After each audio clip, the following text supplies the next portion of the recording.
And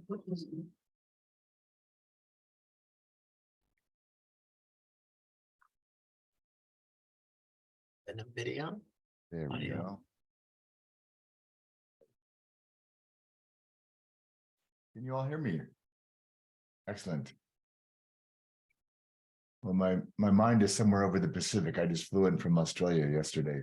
So had to make sure I get all the all the goodies set back up again. So Mhm. And how's everyone this morning? Well, good. And Bradley, did you get the new job? Yeah, I just have to click sign. I'm trying to make the old one give me a counter offer so I can try and change the system, but it's been a struggle.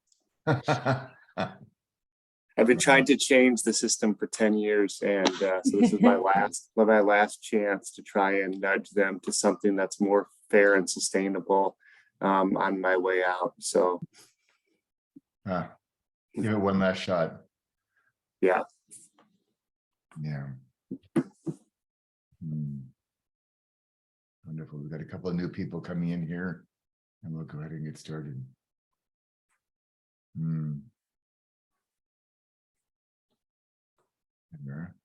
There's Natasha. All right. Anybody else want to check in? Tom's out enjoying the snow. We don't have any here in Maryland this year. I'm sad. No snow. No snow.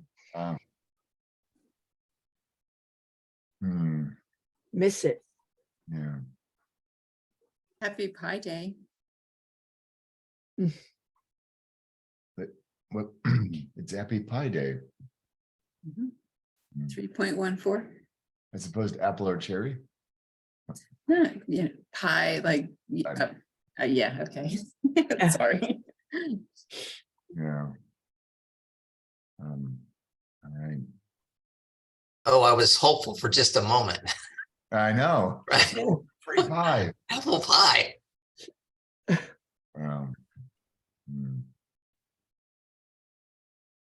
Hello, Ella. Hello, welcome. Hello, hi. And where are you calling in from today? I'm calling in from Portugal. Wonderful. Well, welcome. Thank you. Well, I decided to not have any slides today because I'm not sure what I would say on them. So I decided that we would have kind of more of an open conversation, but it was based on an experience that I had. So I just spent 10 days in Australia where I used to live, and I've spent a lot of time working. And one of our ID students from last year just was sort of downsized from a very major bank along with a bunch of others, but still has strong context back in the bank. And so she set up a meeting with the 3 women that run basically the entire gamut of leadership programs at the bank. And about the possibility of infusing some integrative development into how they think about leadership development. And it was a fascinating conversation that I wanted to share briefly with you and then use it as a way to focus on the other half of the equation than we normally do. Normally we focus on ourselves as the practitioners and what could we do differently and what could we do better. And I'd like to talk today about, to your point, Bradley, how do we get systems to change to recognize that they even need this? And one of the takeaways from the meeting from these 3 women was that because they've been away from leadership programs for about 3 years because of the pandemic, there's a lot of obviously pent-up hunger for leadership programs again. What was distressing for me was that they were reporting that the vast majority of those people wanted what they had before because they liked those programs. And they were trying to explain to the leaders that that world doesn't exist anymore. And that they themselves already, even without me, were already trying to imagine how could we do this differently. And they weren't having a lot of luck. And So I thought it would be really interesting today to, and in that, when the most senior of the women who is, she works on leadership for the top, I think 60 leaders in the, or positions in the organization. When we were asking them to reflect on our 2-hour session, she said, I find it exhilarating and terrifying. I thought, excellent.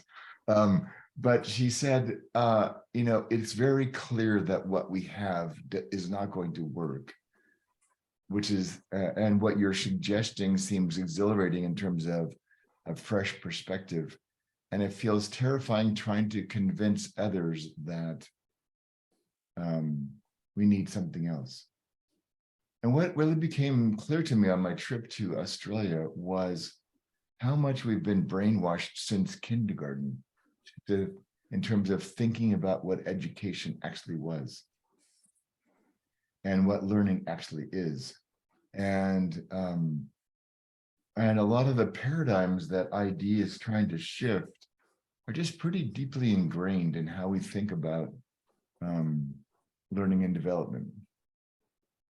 So I thought we would spend some time today to talk a bit about how we can think about change in order to enroll people into what I think is a far better way, a more agentic way, a more mature way of thinking about learning and development.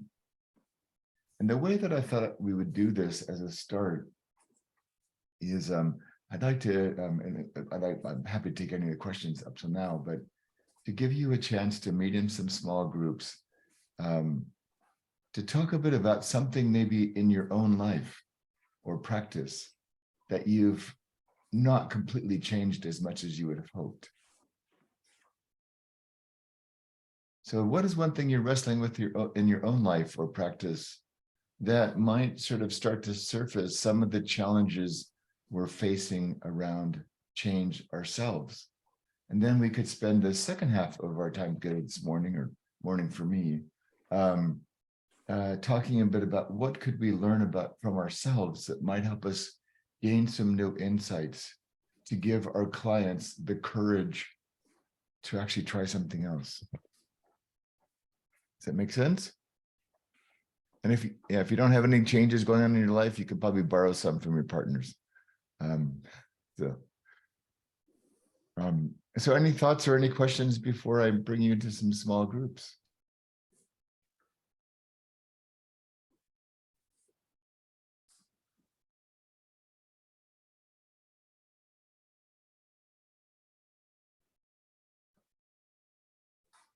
All right. And we'll get you set up in some rooms then. David, maybe practically how much time you will give us for the discussion? A great question. I'm going to give you 20 minutes for this. There we go.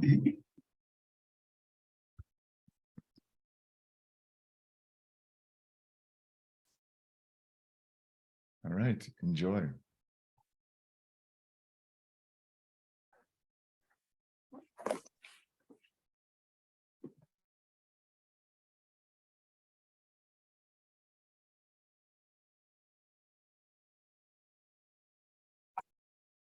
All right. So I'm really curious, what did you learn about change? Or the lack thereof?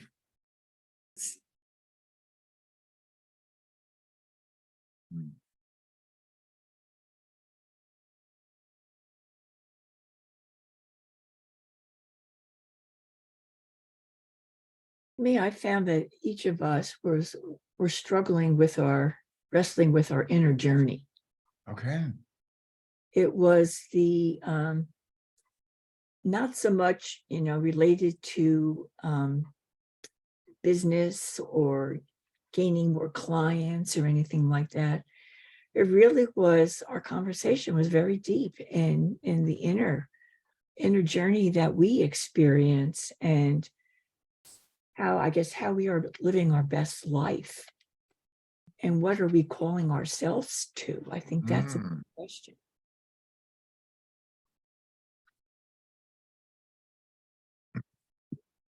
And what were some of the flavors of those inner journeys? Like, what were some of the things you ran into?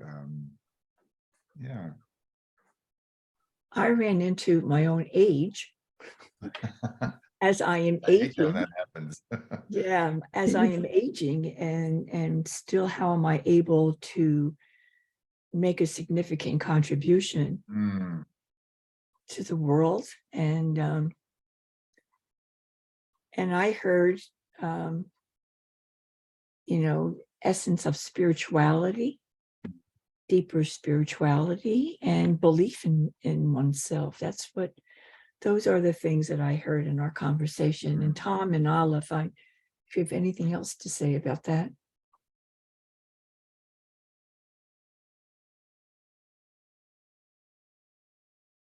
I would just add that some patience with self, mm, the journey. The journey must be taken, even if you don't know where you're going. mm, And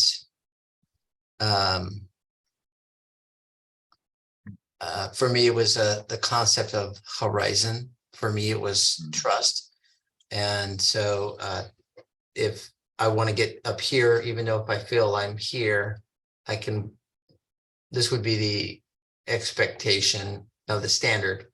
And this is my expectation of where I'm at now, and move towards that higher standard, knowing that as I get closer, like the horizon, it'll keep moving. But in the process, the growth will occur. mm.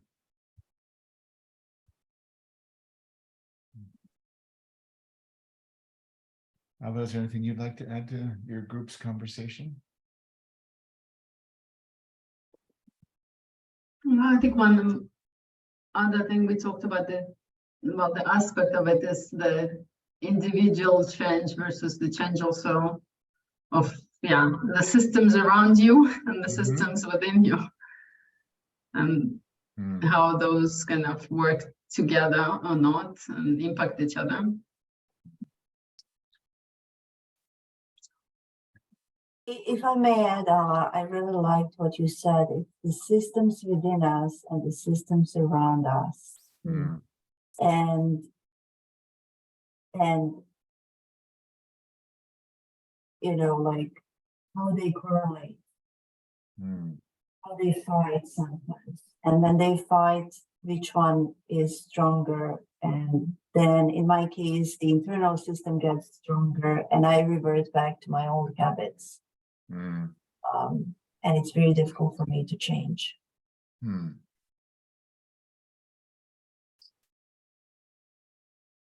Yeah, I can see this even for myself in terms of moving back to a city that I loved and lived in for a long time. And it was easy to find ways to make a contribution before, and now it's pretty much impossible. And so I've started. So one of the thought experiments I've been engaged in is, what if I stopped trying to make a contribution? What would I discover? And it's not a fatalism, because it's not like I've given up hope, but I just thought, is the notion of making a contribution a relic from another time? And maybe there's another question. I don't have that question yet. If I did, I would offer it to you, but I don't have that even for myself. But I was noticing that in my conversations in Australia, which sometimes tends to lag on a few things, but then when it catches up, it does well. And so I just started to wonder if there, particularly for those of us in latter years of our career, like, what are some new questions we could ask ourselves? So I'm just sitting with that and recognizing that for the folks that we work with that are inside institutions, who probably feel this challenge even greater than we do, or, and then there's a lot of forces trying to drag institutions back to lesser selves or lesser beings in a way. Just starting to think about maybe one of the things IDs, one of the next frontiers or horizons, as you talked about it, Tom, for ID is actually creating new fundamental questions that probably are more spiritual in nature than we might have had in the past. So that's what I'm sort of sitting with as I listen to the three of you, four of you. If you Natasha, your group crasher. I'm always concerned on how people feel when they're in my presence, whether it's the virtual presence or whether it's physical presence, but do they feel welcome? Do they feel they can be themselves? Do they find a non-judgmental person? Yeah. I guess that's why I named my company Gracious Space, because I want people to feel that it's gracious.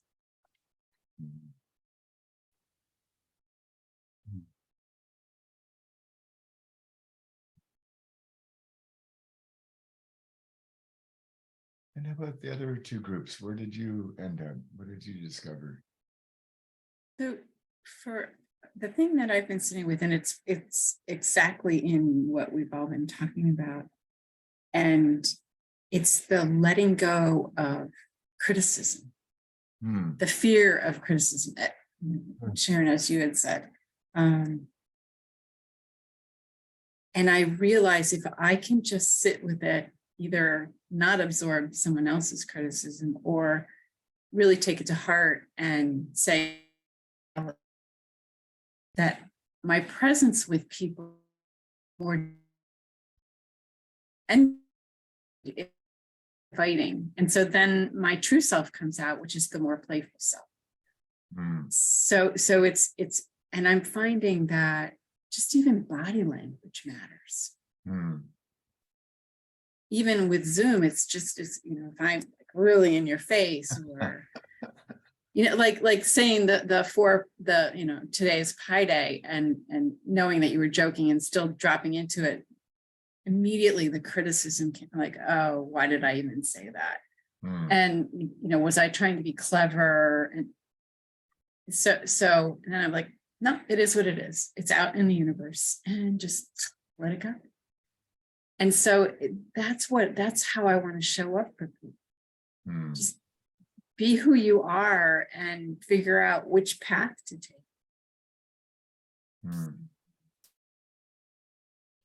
Well, honestly, Stephanie, like Pi, Yeah. to be yourself and let it go on forever. Yeah. Yeah. Okay. I thought of that, Stephanie, and when I was on this journey with my lost suitcase over Christmas, about really in a sort of sea of workers and people milling around, massively bad weather, et cetera, trying to discern who might have an opening to meet me, to see if there was a step to be taken. And then how do I approach them in a system that's completely broken, completely out of control? How can I bring some profound kindness to this person? And what I found is after a while you could, and who were the sort of toxic people in the passenger community who were not helping and expecting these poor people making $12 an hour to fix this giant, system. And so steer away from them, steer away from the temptation in myself to join in the group sort of banter about, all this, and sort of to move towards the light, I suppose.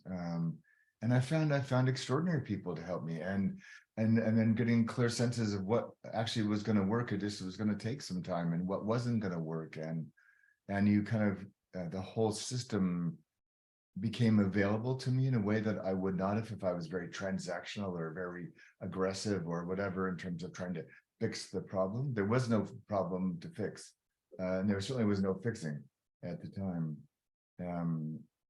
Yeah, but just that was a really eye-opening experience of what ID would look like in motion with the people that I was encountering. And then how do I stay spiritually grounded to be able to stay in that space and not get swept up in the fray? It reminds me of the I think it's a Buddhist story, might not be, but of the farmer and the horse. Hmm. Maybe, maybe not. Hmm. Hmm. That's that story. Mm.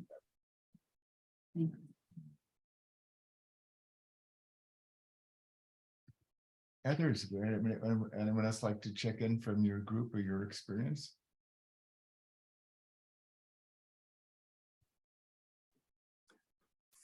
Yeah, I don't know that I'm in the midst of it, but it's coming. And it's been an interesting, I guess, for a broad explanation, I've lived a very like non-transactional approach to my 15 years at my current institution as a professor. And our new leadership said essentially, no, it's just raw transaction. We're going to start counting stuff. And the only way to get a raise is to get an offer from someone else. And I said, please don't do this. This will destroy the system. This is the worst idea ever. You know, please don't do it. But they're like, nope, that's what we're doing. And then then I'm like, I guess I should play the game as it is. But then I got a job offer from a different place, which is like substantially better. And so basically I like have to leave. And so I got forced out of a system I built for 15 years. And I don't want it to be this transactional thing.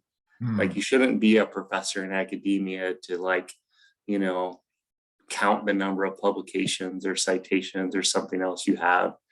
But I feel that system just kind of like the broader system like gets pulled towards that by, you know, deans and provosts who want promotions. And so I'm trying to think about how to, you know, recreate some of what I think brought health to a system that can get really toxic, but also while benefiting from just choosing to play the more entrepreneurial version of it for at least a little while. So that's all bouncing around. I'm not sure I have clarity yet, but I can feel some systems that pull me in ways that I aspire to and some that pull me in opposite directions. So. Hmm.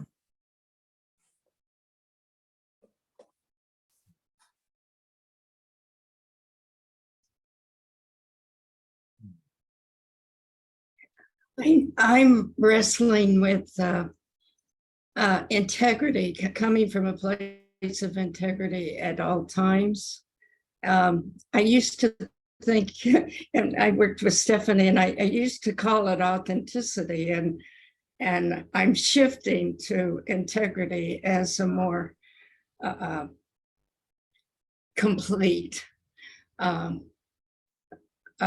way of thinking. So that's where I'm going to be all day today with whatever I'm doing. Okay. And how would you describe the distinction between those two words, January, between integrity and authenticity? What's changing for you? I think for authenticity, it's more external. With integrity, it's much deeper internally. Hmm. Hmm.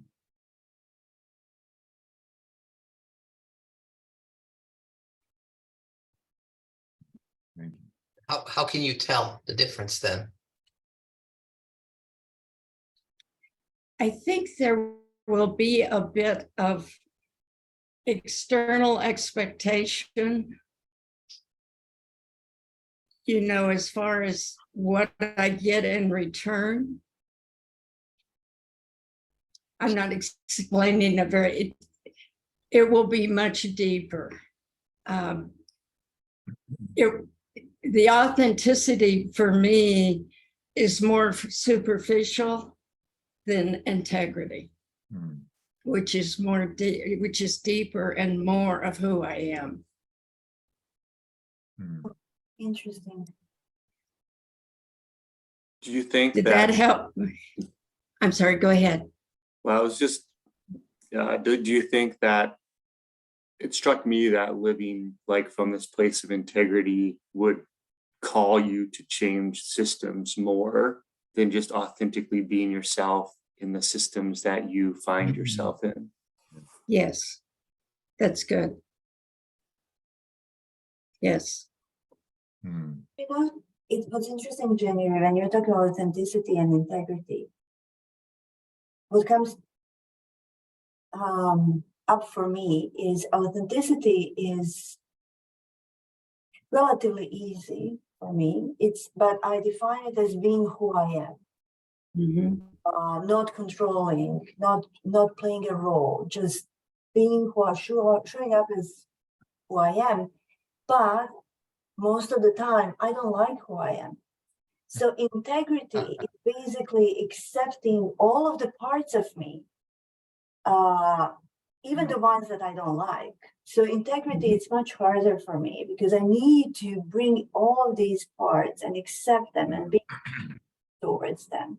Because I have tendency to shove the pieces that I don't like. Okay, I don't like that. It's in my shadow. I don't like it. And I want to show up as this nice person. But sometimes I can't. Hmm. Nice. I don't know if that makes sense. So Yeah. Yeah. It did.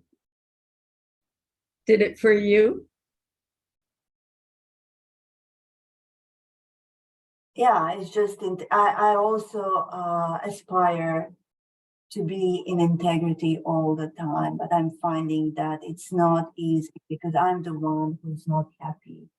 Because integrity means not saying this is bad, this is good. It means it's everything is in it together, and all of these pieces fit together, and I need to accept them. Nice. Mhm.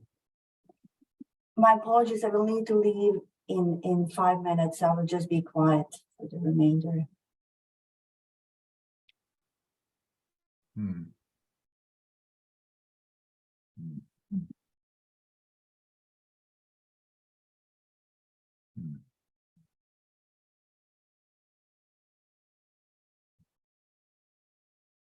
What's coming up for me, Natasha, in that is, you know, and advocating the same for our clients, this sense of wholeness and integrity. I go back to what two things emerged from my trip in Australia about this. One was that going back to something we've talked about before about this notion of what is this person ready for, and to not push them out of integrity with themselves and advocating, even if they're excited for what they could be doing. So I think about these three women in this meeting. So one was a more junior person. She's just basically a facilitator of these programs once they launch. So she's very attached to nothing changing because she was earlier in her career, she was feeling less confident and she wanted to go just deliver a normal program in her mind. And so she wanted to, you know, seem on, so she's wanted to seem on board in the conversation so she would be perceived well by her two peers. But you could, but because I watch faces for a living, I could, you know, she was just kicking and screaming at me that she did not want to do any of what I wanted to talk about. Didn't even want to enter that conversation, but needed to seem like she was going along. The woman in the middle of the three of them has been charged with, from scratch, creating programs in 90 days for 6,000 leaders. So she's just drowning in all of this. And so like, what would be an integrity with her that would be within her capacity to think about how ID might help her. But and then the woman at the working with the very top, you know, really bright, really creative. So her integrity was different in a way. I know I could go lean further into ID with her because she could meet me there. To do so with that middle woman would have just overwhelmed her even more. And so the second thing that came out of that conversation for me was that I'm going to make some changes in a couple of the modules for the program coming up to talk more about how do we help our clients meet us and join us in these conversations. Yeah, I have another conversation I'd like you to have in a small group in just a minute, but I want to see if there's anything else you'd like to share at this point before we do. But I really appreciate that January and I were talking about the whole zones of proximal development and how do you take your client just to that edge outside of the comfort zone so Mm, that they can still see that there's a way to get back, but yet they can stretch. So that's fantastic. yeah. So that's where I'm always in that mode of Yeah. sensing. Thank you.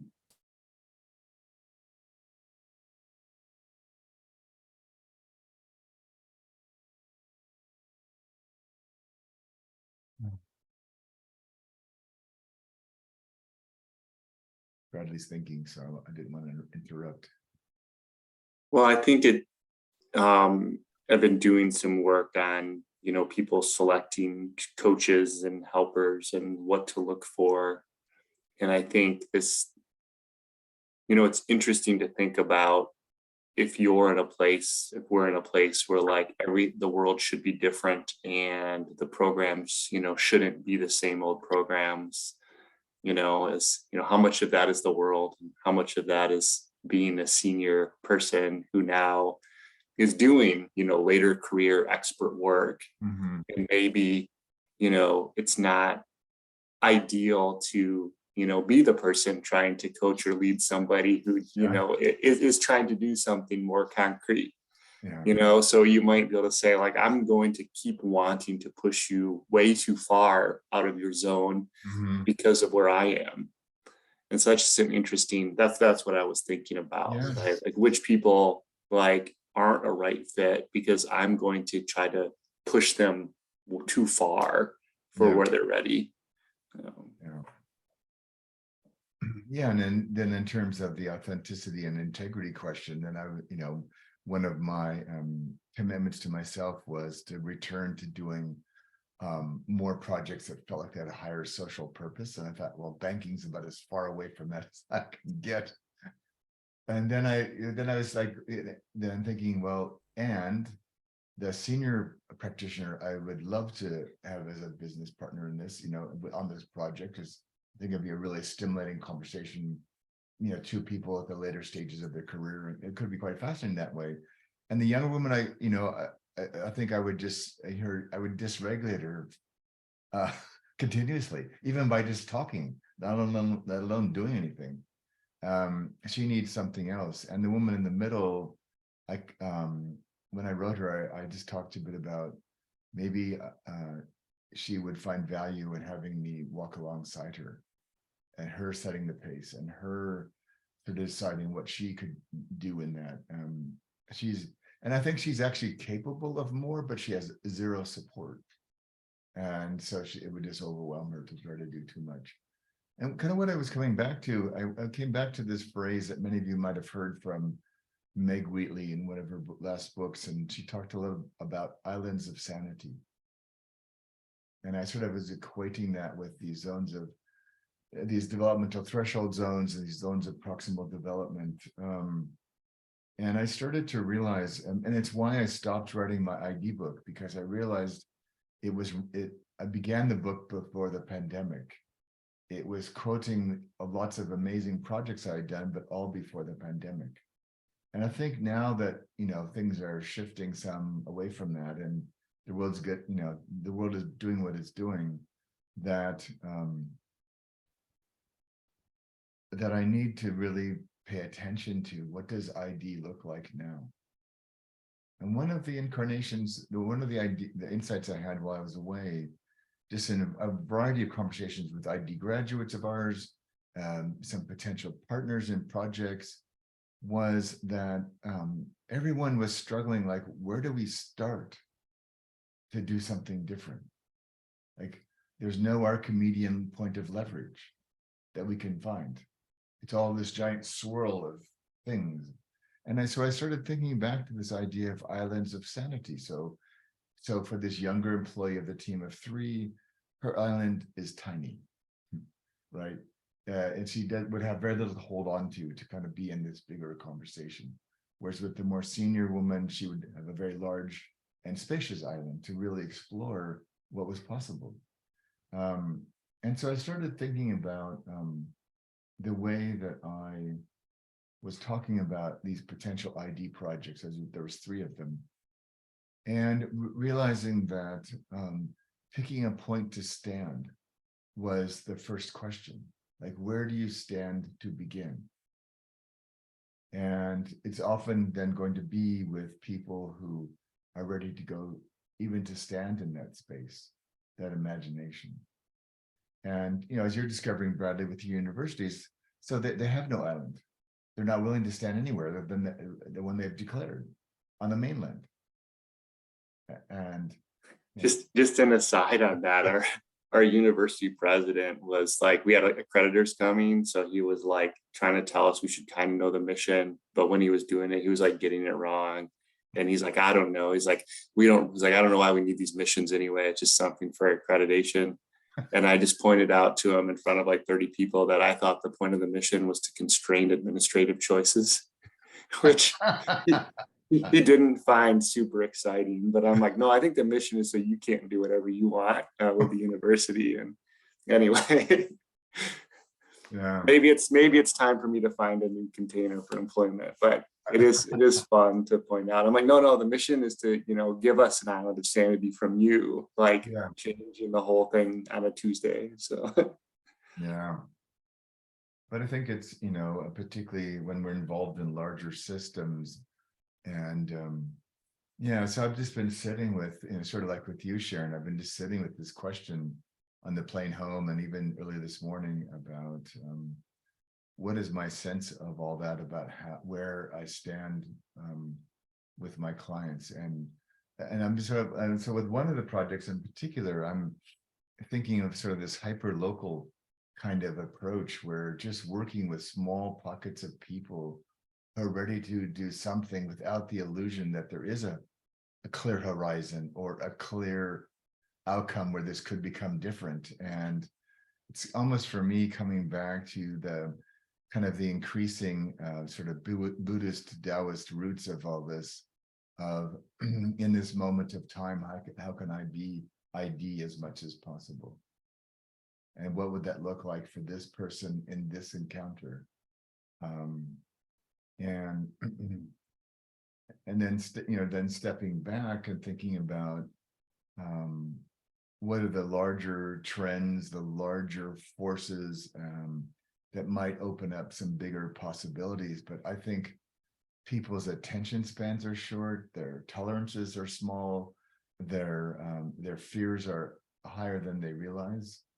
And so if we give them, if we give them an island that's either not sane enough or bigger than they can manage, it's even more overwhelming to them. And so, like, this is a really funny example. So I met a friend of mine at her house, and then her husband decided to join the conversation. We ended up having a 3-hour breakfast before I went to the airport. It was just fabulous.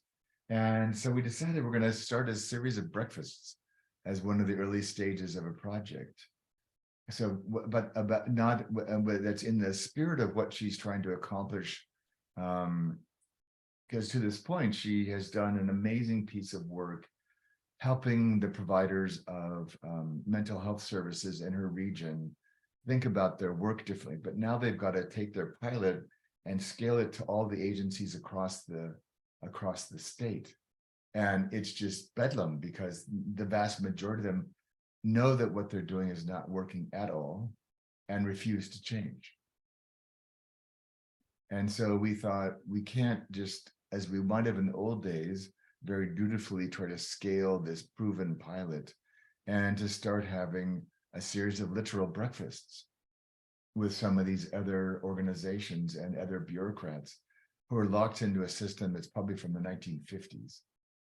And one of my favorite members of our community, Bronwyn, left that system as a result of being in the ID program, because she realized that she was never going to be able to do her work in her area of passion, which was autism, within that system. So she left.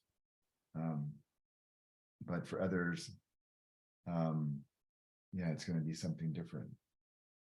So somebody's just joined us, probably on a time zone issue, because we changed times here last weekend in the States. So let Mauro come in and then we'll, hello, Mauro. Not hearing you. Can you hear me now? Yes, we can.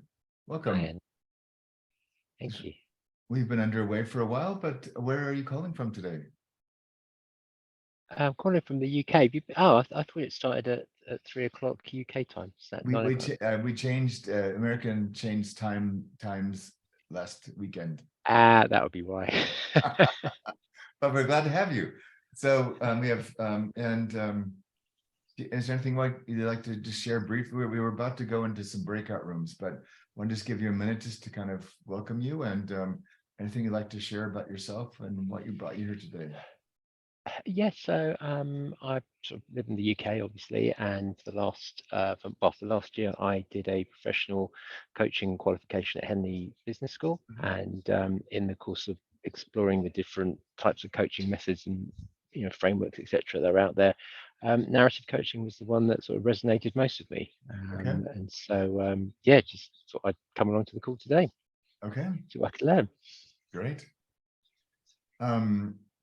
So let's see, how can we explain ID to Mauro in 30 seconds? We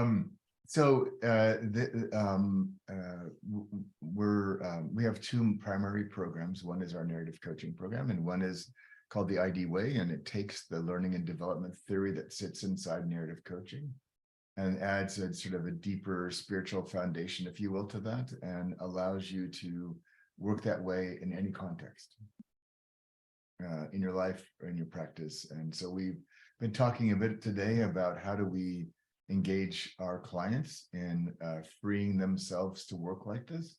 It's the same dilemma we feel in narrative coaching when people come and they want us to set goals and make plans and have objectives and make a map, and so it's enrolling them in a possibility that one could do coaching differently.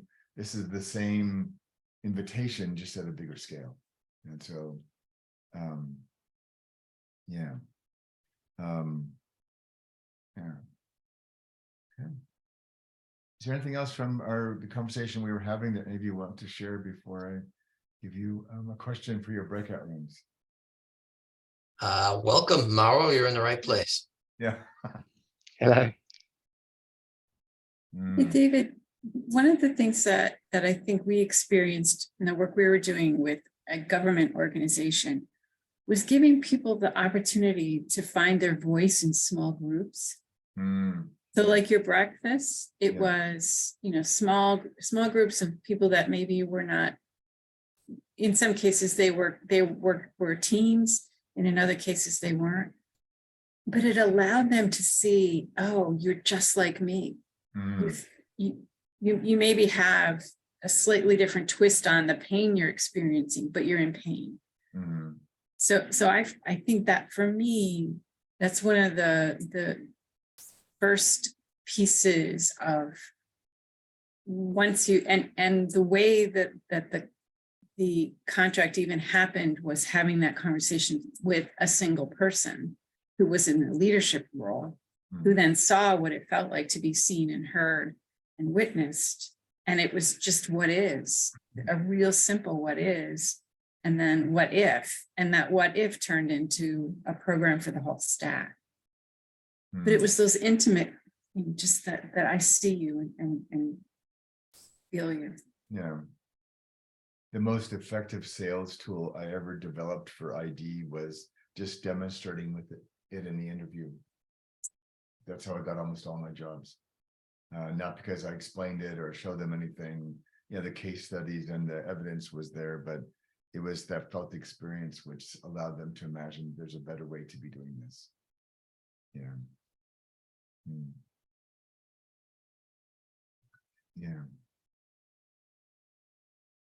All right, so I'm going to put you into some groups again, and what I'd like you to think about what you ended up with for yourself from the first conversation. So Mauro, in the first conversation, we asked people to reflect on something they were trying to change in themselves, either in their life or their practice, and kind of what they were noticing about that in this time that we're in. And now I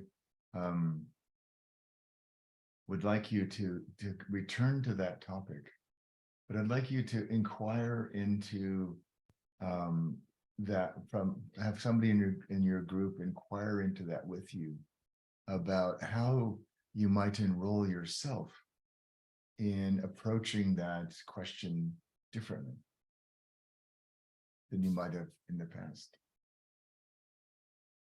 And to think about, just to kind of notice what it's like to inquire and what's it like to be inquired into, so we can begin to feel what that's like.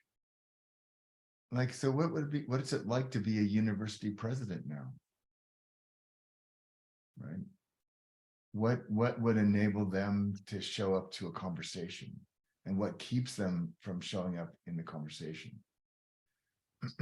And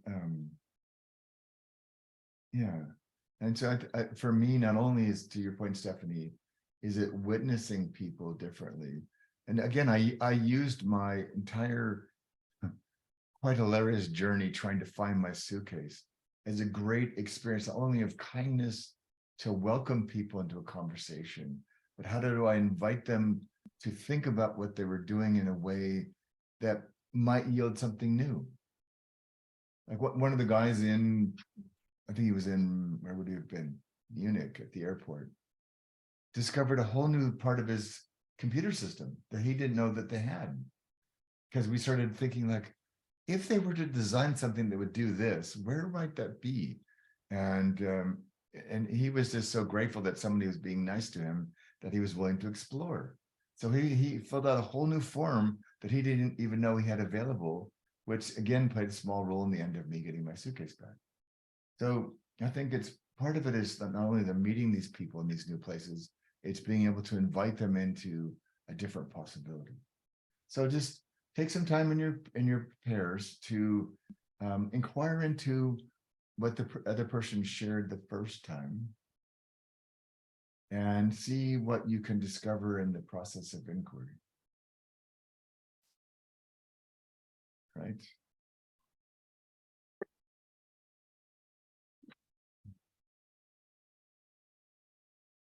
Welcome back. We just have a few minutes. I would sort of love to hear where you ended up in your conversations.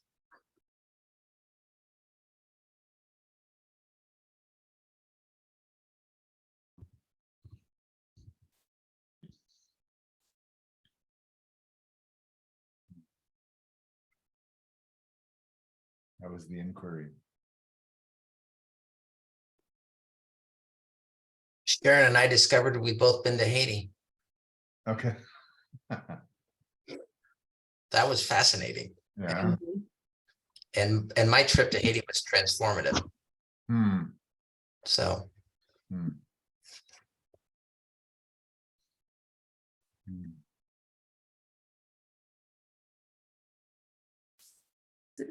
I'm wondering, when we have these deep-seated habits or our truths that we've learned from so many different sources other than our true self, how do we, is that one of the ways that ID can do something that's sort of, I'm not sure exactly where I'm going, but I just keep coming up with, these are habits and how, you can do a training, but you don't hold on to that unless you can create those new sustainable efforts. And that's, I think, where one of the things we did was we tacked on little bits of habit, like you take a drink of coffee and center. And so I'm wondering if that's the one of the ways to, I don't know where I'm going with it, but habit just keeps coming up for me. I'll stop. What comes up for me, Stephanie, is in the last couple of weeks in particular, I've just started to really notice the whole mystery of change itself. Like if you look at a change you've made in your life and you try to deconstruct, how did that change come to happen? it's 1,000 little things, some of which you planned, most of which you did not. Mhm. And so the illusion that we can use ID to just do change better is that just that, an illusion in a way. So so what I've come to sort of see ID as, it's a frame we can bring to any moment in time. And say, in this moment in time, what's available to me? What's possible for me? What am I being asked to pay attention to? And you think like, like if I remember a piece I read some years ago, the sequence of classes you take in an American high school has not really changed for over 100 years in many ways. And it comes from the structure at Harvard Divinity School in some funny ways, even longer ago than that. So in our lifetime, we're not going to be able to easily make massive changes to a system that's been habituated in the same direction and is now reinforced by all kinds of other forces. So, and then generationally, each generation has bigger things to tackle. And so I think it's really just sort of managing our own expectations of what is possible, to look at without being attached to what's having an effect and what's not in some ways, just inviting ourselves to show up in this moment in time in ways that we think are generative for what we're trying to achieve. And if you look at human history, many of the things that we're wrestling with now may be on steroids because of technology or pace of change or whatever, but these are human issues we've faced since the dawn of time. And so it just, for me anyways, at this stage in my career, I've just been thinking more about how do we help this moment of time be richer, more loving, more open than it might have been otherwise.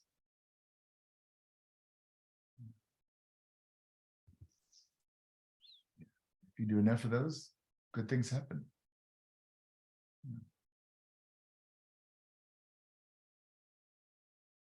I think sometimes it's not working so hard at it. It's Yeah. just allowing it to be. Yeah. And being very mindful about where we choose to spend our energy. Like again, back to the airport was like a PhD in change management. You watch all these people trying to change an airport and a country and a culture and a blizzard.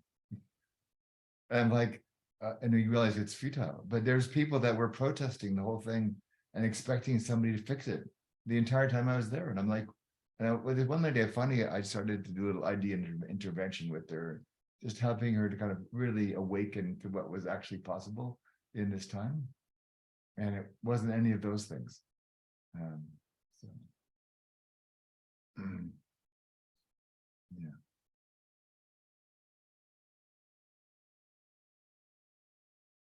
Right. I think just very briefly, for me, the word control comes in. Mhm. And it's this awareness of what is in my control and what isn't, and let go of that is not. Yeah, to Sharon's point, it actually is more effective to not try so hard. Yeah. Yeah. And really be more like some of the martial arts of just moving with the energy that is present and making the most of it.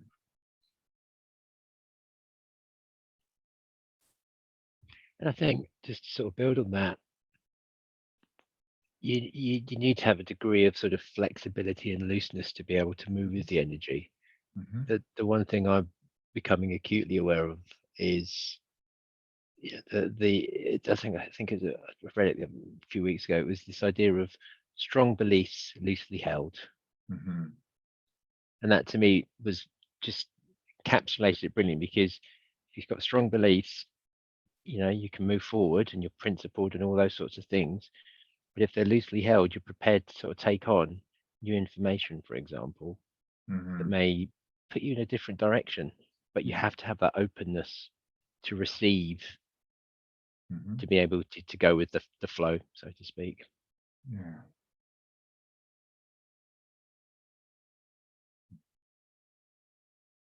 All right, my friends, I need to dash off for another session here, but always good to see you. And Bradley, I'm talking to Ruth, I think next week, so I'm looking forward to that. So let's see where that takes me and adjust with some systems there with her and see where we get to. So, yeah.